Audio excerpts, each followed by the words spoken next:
بسم اللہ الرحمن الرحیم۔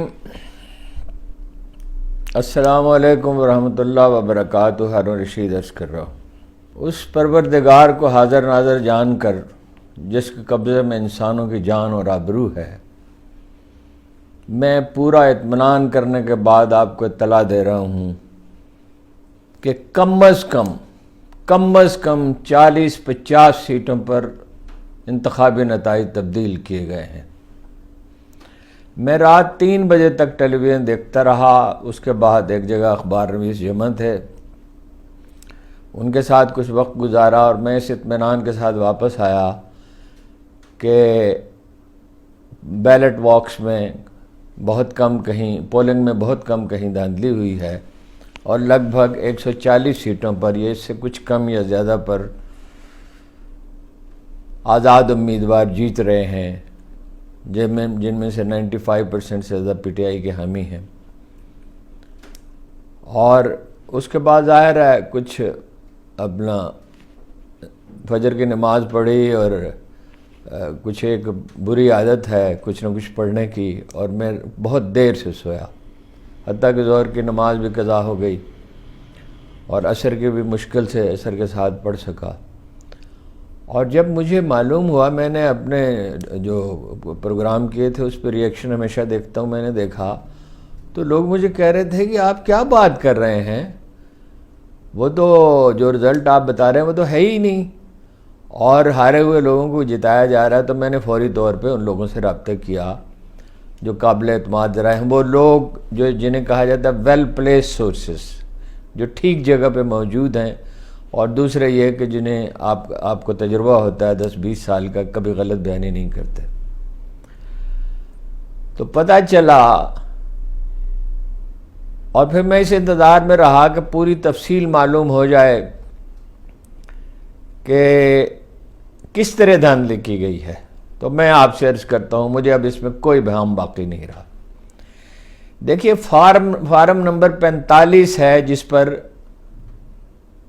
ووٹ درج کیے جاتے ہیں، کس امیدوار کو کتنے ووٹ ملے ہیں، اور پولنگ ایجنٹ کے دستخط لیے جاتے ہیں، تمام پولنگ ایجنٹس کے۔ ایک فارم نمبر 46 ہوتا ہے، 46، جس پہ ان ووٹوں کا اندراج ہوتا ہے جو کاسٹ نہیں ہوئے، یعنی ایک پولنگ سٹیشن پہ ووٹ تو بھیجے گئے 20,000 لیکن کاسٹ ہوئے 13,000، تو 7,000 ووٹ جو ہیں وہ ان کا اندراج ہوتا ہے۔ اور ایک ہوتا ہے فارم 47، جس پہ فائنلی پریزائڈنگ افسر رزلٹ جو ہے وہ کمپائل کرتا ہے اور اس کا اعلان کر دیتا ہے۔ 9-9:30 بجے تک تو جو رزلٹ آ رہے تھے اس میں پی ٹی آئی آگے تھی۔ میں تو کوئی لگ بھگ 8 بجے دیکھ کر رزلٹ تو پہلا وی لاگ کر دیا تھا، اور پھر اس اطمینان کے ساتھ میں نے عرض کیا کہ میں گھر واپس آیا کہ پولنگ بوتھ پہ دھاندلی نہیں ہوئی اور دھاندلی کا منصوبہ ناکام ہو گیا ہے۔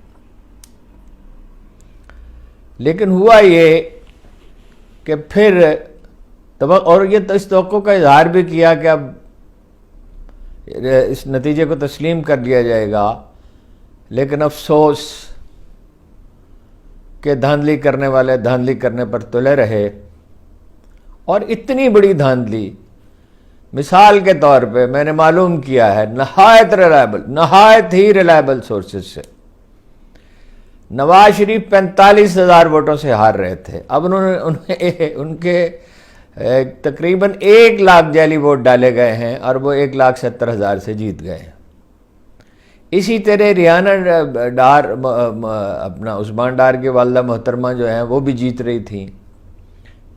سلمان اکرم راجہ تو عدالت میں چلے گئے ہیں اور انہوں نے کہا ہے کہ بھئی طلب کیا جائے، تو الیکشن کمیشن نے کہا ریٹرننگ افسر بھاگ گیا ہے، مسنگ ہے، پتہ ہی نہیں، غائب ہو گیا۔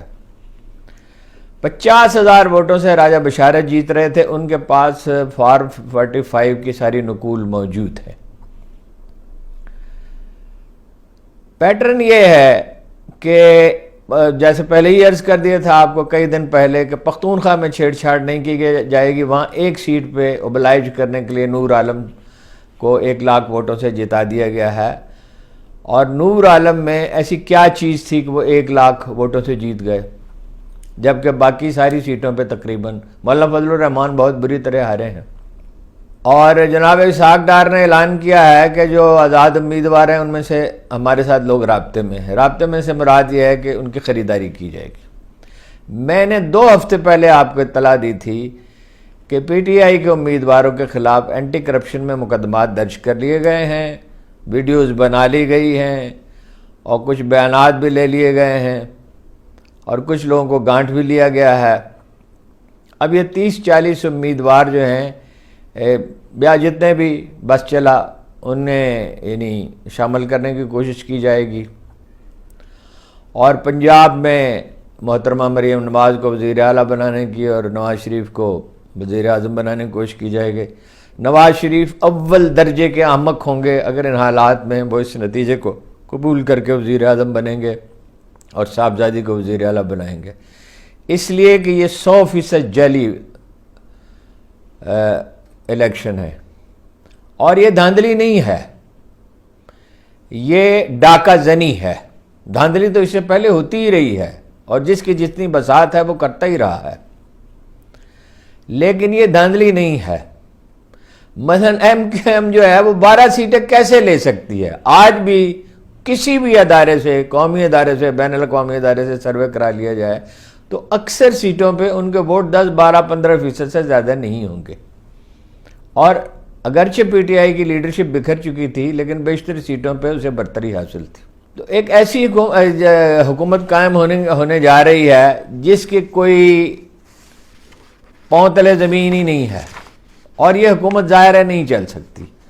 اور میں نے کل بھی عرض کیا تھا، آج بھی عرض کرتا ہوں، ابھی دیکھا انٹرنیشنل میڈیا، ابھی اس میں کوئی زیادہ تبصرے نہیں آ رہے معتبر اداروں کے۔ جیسے ہی آتے ہیں میں کوشش کروں گا، رات گئے تک امید ہے، 10-12 گھنٹے کا فرق ہوتا ہے پاکستان کے ٹائم کا، ان کا اخبارات کا، اور چینلز میں بھی ابھی کوئی بہت اہم چیز نہیں آ رہی ہے، وہ جو تبصرے غیر ملکی اخباروں کے ہوں گے وہ بھی میں آپ سے عرض کروں گا۔ حمدہ شہباز مقابلے میں تھے، مریم نواز ہار رہی تھیں اور شہباز شریف صاحب بھی ہار رہے تھے۔ اسلام آباد کی 3 سیٹوں پہ نون لیگ کو جتا دیا گیا جسے کوئی سوال ہی پیدا نہیں ہوتا۔ کوئی بھی اسلام آباد میں سروے کرنا کون سا مشکل ہے؟ چند گھنٹوں کا کام ہے، اگر چند گھنٹوں کا نہیں تو 1 دن، 2 دن، 3 دن کا کام ہے۔ 50,000 ووٹوں سے شعیب شاہین صاحب جیت رہے تھے۔ اس طرح اور بھی بہت سی سیٹیں ہیں، میں تفصیلات میں نہیں جانا چاہتا، میرے پاس بہت سی ڈیٹیلز موجود ہیں۔ جہانگیر ترین دونوں سیٹیں ہار گئے اور اون چودھری جیت گئے، یہ بات قابل فہم ہے؟ یعنی جہانگیر ترین تو ایک پریزنٹیبل آدمی ہے،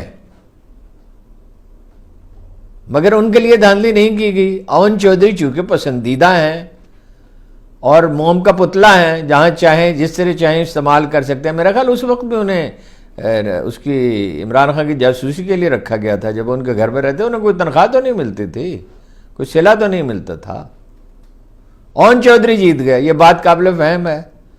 لاہور میں تمام سروے یہ کہہ رہے تھے، ہر اخبار نے بھی، اس باخبر آدمی یہ کہہ رہا تھا کہ زیادہ سے زیادہ 4 سیٹیں نون لیگ جیت سکتی ہے، اور مگر اسے 11 سیٹیں جتا دی گئی ہیں۔ اس الیکشن کا نتیجہ تو قبول نہیں کیا جائے گا، اور میں نہیں کہہ سکتا کہ جو اس پہ رد عمل ہوگا وہ کیسے ہوگا۔ پختونخوا میں انہیں اندیشہ تھا، اس لیے وہاں چھیڑ چھاڑ نہیں کی گئی، اور پنجاب میں کوئی مطلب جو حتی الامکان جو کر سکتے تھے کر ڈالا ہے۔ ان حالات میں کیا عالمی برادری اس کو، ان نتائج کو تسلیم کرے گی؟ میرا خیال ہے کہ نہیں۔ میرا خیال ہے الیکشن دوبارہ ہوں گے۔ کس طرح احتجاجی تحریک اٹھے گی، کیا رخ اختیار کرے گی، ابھی کہا نہیں جا سکتا۔ ابھی لوگ سکتے کی کیفیت میں ہیں، ابھی لوگ سناٹے میں ہیں، لیکن ایک 100% جعلی حکومت نہیں چل سکتی۔ ہمارا حسن ظن یہ تھا کہ ساری کوششوں کے باوجود کہ لیڈر گرفتار ہے، انتخابی مہم چلانے نہیں دی گئی، نشان واپس لے لیا گیا، ہزاروں کارکن گرفتار کر لیے گئے، تجویز کنندہ اور تائید کنندہ گرفتار کر لے گئے۔ جہانگیر ترین کے حلقے میں 3 امیدواروں کو اغوا کر کے دستبردار ہونے پر مجبور کر دیا گیا۔ جو کچھ بس میں تھا وہ کیا گیا۔ کوئی مثال اس کی خود پاکستان کی تاریخ میں نہیں ملتی، حالانکہ اس سے پہلے بھی قائد اعظم کے بعد ہر الیکشن میں کچھ نہ کچھ کسی نہ کسی طرح کی دھاندلی ہوتی رہی ہے یا ماشاء اللہ رہا۔ جناب والا اس سے تو بہتر ہے کہ ماشاء اللہ لگا دیا جائے، کوئی ذمہ داری اٹھانے والا تو ہو۔ یہ لڑکھڑاتے ہوئے بیمار، یادداشت سے محروم، بیماریوں کے مارے ہوئے نواز شریف کیسے حکومت چلائیں گے؟ اور مریم نواز کیسے حکومت چلائیں گی، جن کا ایک دن کا تجربہ بھی نہیں ہے حکومت کا، جن کا مزاج ہی نہیں ہے حکومت کا؟ تو میرا یہ خیال ہے، میں کافی سوچتا رہا کہ کوئی بنیادی اصول ذہن میں آئے تو مجھے قرآن کریم کی ایک آیت یاد آئی، الیس اللہ بکاف عبدہ۔ اب یہ میں حافظے کی بنیاد پہ پڑھ رہا ہوں، غلطی ہو جائے تو معافی کا خواستگار ہوں۔ کیا اللہ اپنے بندے کے لیے کافی نہیں ہے؟ اگر تو اللہ پہ توکل کریں اور غور و فکر کریں اور احتجاج کا کوئی، ہمیشہ میں اصرار کرتا ہوں، شائستہ پرامن جمہوری راستہ تلاش کریں، تو یہ چند دن کی نہیں، چند ہفتوں کی نہیں، تو چند مہینوں کی بات ہے۔ یہ حکومت نہیں چل سکتی، اسے قبول نہیں کیا جائے گا، اس کا سوال ہی پیدا نہیں ہوتا۔ افسوس ہے ان لوگوں پر جنہوں نے یہ حرکت کی ہے، اور مجھے اس میں رتی برابر بھی شبہ نہیں ہے کہ ان کا انجام اچھا نہیں ہوگا۔ فی الحال تو اتنا ہی عرض ہے، تفصیلات میرے پاس بہت ہیں، لیکن دل اس وقت دکھا ہوا ہے بہت۔ لیکن یہ کہ اللہ سے دعا کی کہ کچھ صبر عطا کرے اور سوچنے سمجھنے کی توفیق دے، کوئی لاہ عمل لوگ تجویز کریں، کوئی ممکن ہے ایک آدھ مشورہ ہمارے ذہن میں بھی آئے دیں۔ اس صورتحال کو قبول نہیں کیا جا سکتا۔ میں اللہ کو حاضر ناظر جان کے کہتا ہوں، اگر مجھے یہ اندیشہ بھی ہو کہ میں گھر سے باہر نکلوں گا تو میری گردن کاٹ دی جائے گی، تو میں اس کے باوجود اب اس پہ مصالحت کرنے کے لیے تیار نہیں ہوں۔ میں خوشاب کے اس ریٹرننگ افسر کو سلام پیش کرتا ہوں جس نے کہا کہ پچھلے 23 دن میرے لیے ایک ڈراؤنے خواب کی طرح تھے اور یہ دھاندلی ہوئی ہے، اور وہ میرا خیال ہے سرکاری ملازمت سے بھی انہوں نے استعفیٰ دے دیا ہے۔ قوم اس نتیجے کو قبول نہیں کرے گی، اس کا سوال ہی پیدا نہیں ہوتا۔ الیکشن انشاءاللہ دوبارہ کرانے پڑیں گے۔ یہ مذاق اب تک جو مذاق ہمارے ساتھ قائد اعظم کی وفات کے بعد ہوتا رہا ہے، کبھی کم کبھی زیادہ، وہ اب گوارہ نہیں کیا جا سکتا۔ میں کچھ دیر میں 3 4 5 گھنٹے میں انشاءاللہ پھر تفصیل کے ساتھ آپ سے بات کروں گا۔ آپ کا بہت بہت شکریہ۔